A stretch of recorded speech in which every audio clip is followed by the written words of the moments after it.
Hello, everyone. Welcome to day 10 of our devotional series. We've been going through 1st and 2nd Peter over the next several weeks, all the way to Easter, actually. That's how long we're doing it. You can join along with us. We're only 10 days in, and these devotionals are pretty short, so you can still hop in and be a part of it. But today, we're talking about 1 Peter chapter 2, verses 11 through 17. And in this passage, Peter is talking to, he says, "Dear friends, I urge you." Now, and who he's actually talking to here is he's talking to his readers, who are us, but he wrote this to the audience. Peter was writing to the church, and specifically to the Jewish church, those who were Jews and have now become followers of Jesus. And he said, I urge you as foreigners and exiles to abstain from sinful desires which wage against your soul. Live such good lives among the pagans that though they accuse you of doing wrong, they may see your good deeds and glorify God on the day he visits us. Because what was happening is that even in the time that Peter wrote this, as he was writing this, the Christians were already being oppressed. They were being attacked, and anytime anything went wrong in any part of the Roman Empire, the Christians were blamed or were blamed for that calamity. Like there's a drought, there's a volcano, there's a flood. It was the Christians. Something is stolen, a house burned down. It was the Christians, and the Christians were constantly being blamed for things that they didn't do. And so Peter is urging them, like, hey, if you live in these towns, if you live in these places, that you need to live such good lives among the pagans that though they accuse you of doing wrong, they may see your good deeds and glorify God on the day he visits us. Because what was happening as they were making all these accusations, they were reading these words of Paul, and they continue to live a good life. They were living kind and generous. They were taking care of the poor and the widow, and these Christians are the first ones that started hospitals and adoptions agencies, and all of these things didn't exist in these days, and they now existed because of what these Christians were doing. And so when they kept blaming the Christians for doing all these things, but like, how could they have possibly done that when they have done all these other good things here? They were living their life as a witness, as someone is like, okay, they clearly, there's something different about their lives because they are acting differently than everyone else around here. They can't be doing wrong.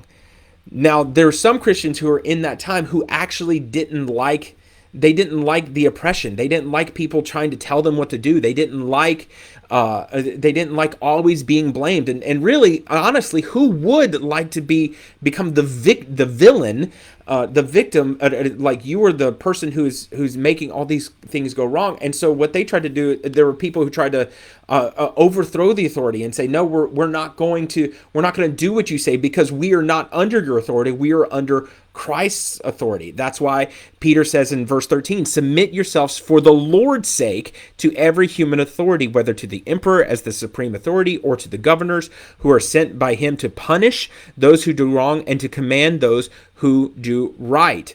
For it is God's will that by doing good you should silence the ignorant talk of foolish people. What he's saying here is like, guys, even if they come in and they punish you for something you didn't do wrong, submit to that authority. Don't resist what's going on. Honor the emperor even as the supreme authority. You have to do what they tell you to do so that your witness can be there. So how does this apply to us? Here in America, or wherever you're watching now, 2,000 years later, how do we live?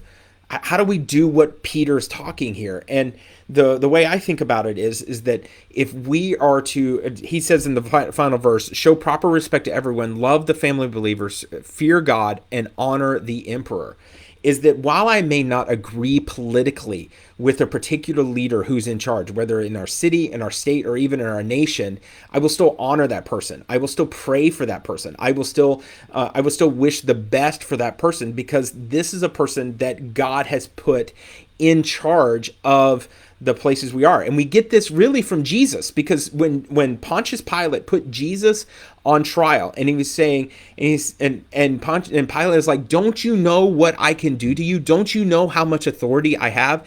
And Jesus responds and says, I am the one, and my Father is the one who gave you this authority, who gave you this authority, and he can take it away. He can, as easily as he gave it to you, he can take it away. And so these people that we have put in charge, the people that were in our system that we voted in, they are the people that we are to honor, and we need to obey the laws and be honest citizens. Now, I'm not getting into all the other like minutia of all that stuff, but ultimately what we need to do is we need to respect and honor those in authority above us, and live our lives as exemplary, so that no one can, Paul said that you live your life above reproach, so that no one can say, well, clearly they're the ones who are doing wrong because of all these different things, because of all these different bad things. You have a pattern of this, but we live because of the good we're doing, because of our generosity, because of our charitable giving, because of our care and compassion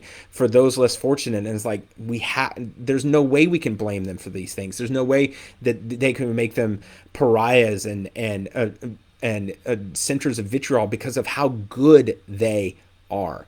That is what Peter is asking us to do. It's not easy, and a lot of times it goes against the way we feel, or the way we want to, way that the world tells us to react, but it's the way that Peter is asking us to do. It's the way that God has asked us to live in the place we are, because one day we're all going to be in heaven, that all of us believers are going to be in heaven, and they can glorify God because of all the great things we have done. So that is today's devotional. Hope you're doing awesome. Tonight we got groups. We got groups again tonight. It's still not too late if you want to jump into a group. We have people doing that every single week. We hope to see you at 7 o'clock tonight. And Pastor Steve will be back here tomorrow for our next devotional. Hope you're doing well. Talk to you later. Bye-bye.